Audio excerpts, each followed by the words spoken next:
the San Joaquin Valley Unified Air Pollution Control District is under fire, receiving backlash from multiple organizations about its alleged lack of responsibility within its operations. This has led to a lawsuit. 23 ABC's Ruby Rivera brings us the details.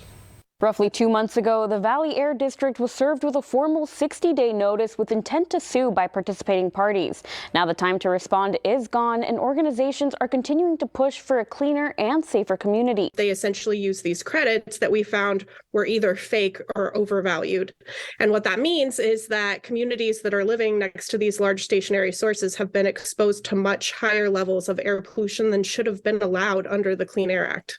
Executive Director for the Central Valley Air Quality Coalition, Catherine Garopa, says these credits are part of Valley Air Pollution Credit Banking System, earned when a company reduces air emissions. Garopa says these credits have been overinflated and had lower costs for larger pollution companies. We were investigating this for several years and worked with a group called Earthworks to put out a report documenting some of the issues with these credits that then led the State Air Resources Board to do their own audit of the program in 2020. She says Valley Air District said it would change the rules moving forward, but would not account for past instances. This led to Garopa working with Valley Air District for 2 years to find solutions. However, she says progress was never made, leading her and 2 other members to resign the city from the of Bakersfield program tops the list in America for most particle pollution. The 60-day notice states that Valley Air District is in violation of Rule 2201, which essentially lays out how it's supposed to run its credit banking system to align with federal regulations. Potentially as early as 2004, they were filing reports every year that were incorrect. So under the Clean Air Act, they are required to go back and correct those reports.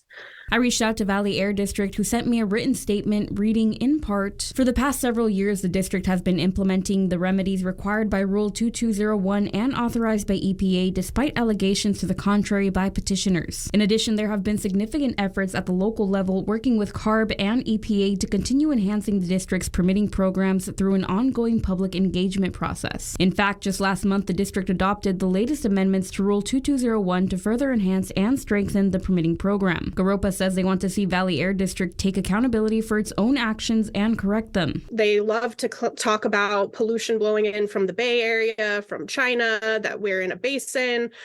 They use a phrase, "we leave no stone left unturned," and yet we look inside their own systems and they've been mismanaging them and cooking the books for decades.